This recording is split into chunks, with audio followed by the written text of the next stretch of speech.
Hello Legacy Sabers, welcome to Algebra 1. Today we're going to look at operations with scientific notation. Basically we're going to add, subtract, multiply, and divide numbers that are in scientific notation form. So let's jump in. First of all, let's multiply numbers in scientific notation.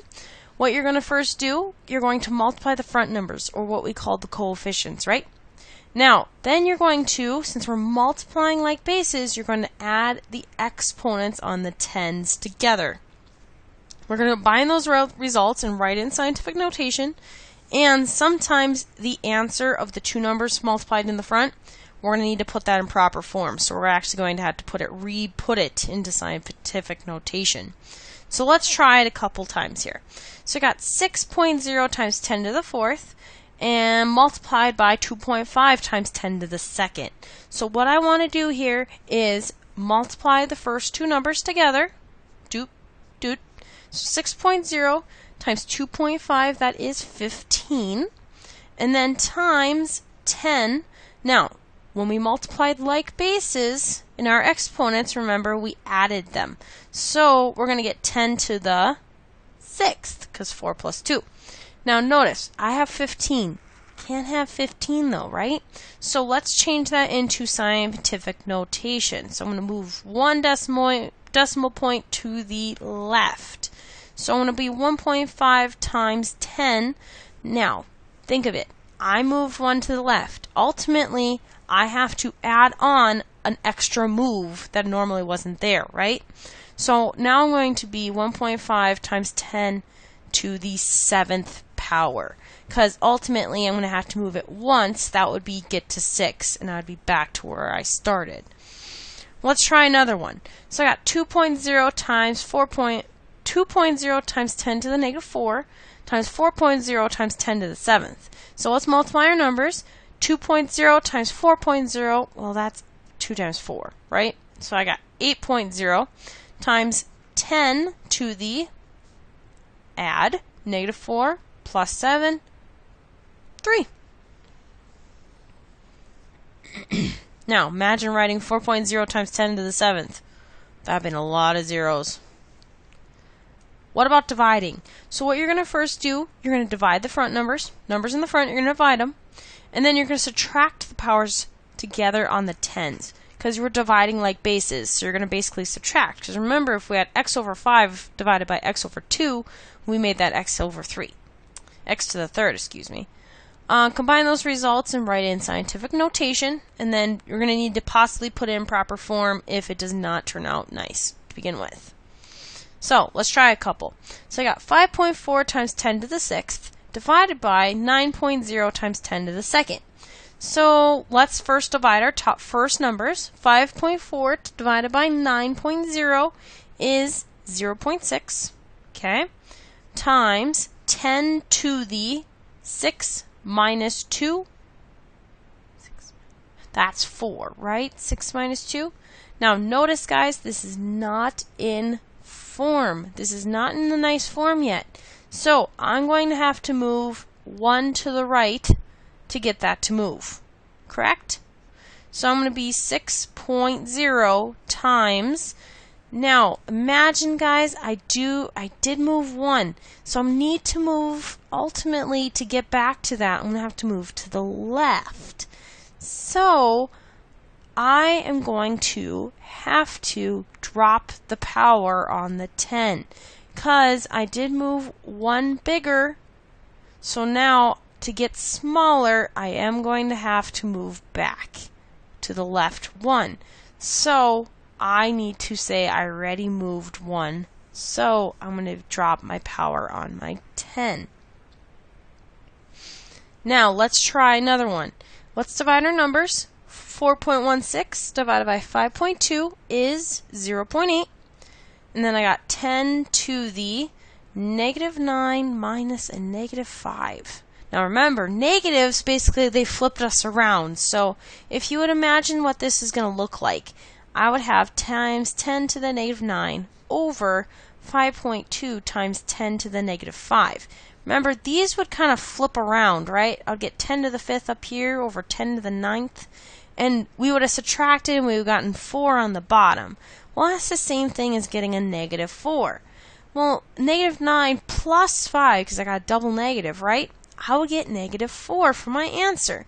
So I'm going to get 10 to the negative 4 right there. Think of it, you could also subtract it, negative 9 minus a negative 5, if you want to do it that way. A lot of the times, sometimes the idea of flip-flopping does still help. Now notice I'm not in standard form right now, so I do have to move 1 to the right to be in standard form. So that would be 8.0 times 10. Now, I need to drop a power, right? Because I need to get smaller. But ultimately, I did get bigger. So I do need to move 1 back to the left again, which would be me taking away another 0. So I do have to now be 10 to the negative 5 for my final answer. What about adding and subtracting? Well, these kind of are a little confusing. You need to have numbers that have the same exponents, aka the tens exponent needs to be the exact same thing to be able to do this. If they're not, you need to basically rewrite one of the numbers so it has the same exponent as the other. Then you can just add the front numbers together and then put in proper form if needed. Let's take a couple looks at these. So first one I have 8.0 times 10 to the third plus 5.3 times 10 to the third. So notice I have the same 10 to the blah blah blah power. So now all I need to do is add the two front numbers. So 8.0 plus 5.3 is 13.3, and I still have this 10 to the third right there because you're just going to keep the exponent the same. So I do need to move 1 to the left, right? But ultimately, think about it, I need to move 1 to the right to get back into the form. So I'm going to be adding 1 on. I will be now 10 to the fourth. Let's look at another one here. So I got 8.0 times 10 to the fourth minus 5.3 times 10 to the third. Uh-oh. I'm not in the same form. We've got to make ourselves in the same form.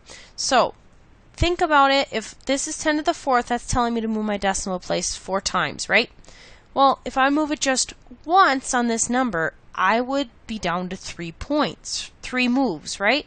So, I could rewrite it as 80 times 10 to the third, correct? Because basically that's me moving it once.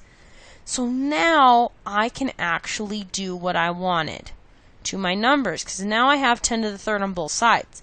So I can go 80 minus 5.3, which is 74.7 times 10 to the third.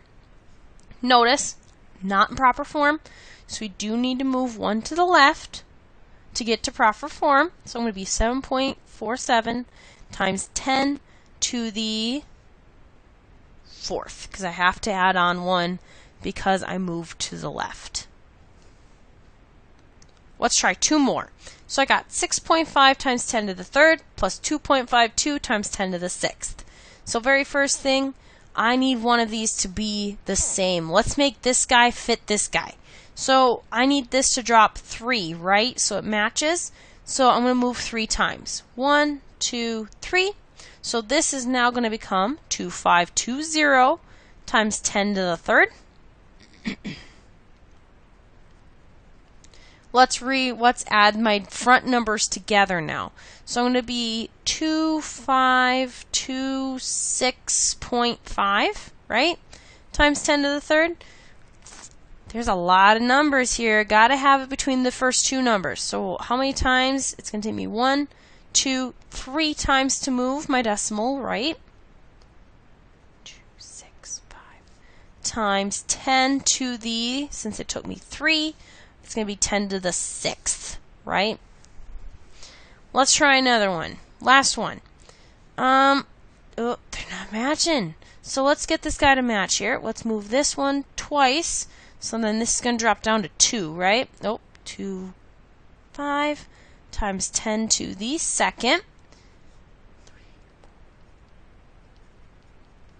There we go.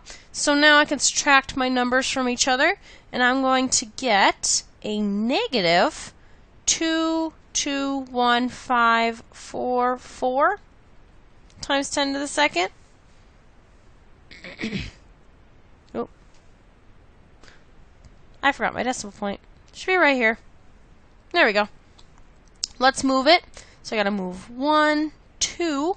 So I'm going to have negative 2.21544 times 10. Now I moved twice, so now it's going to be 10 to the 4th for my final answer. And that's the end of this video. See you later, Sabers.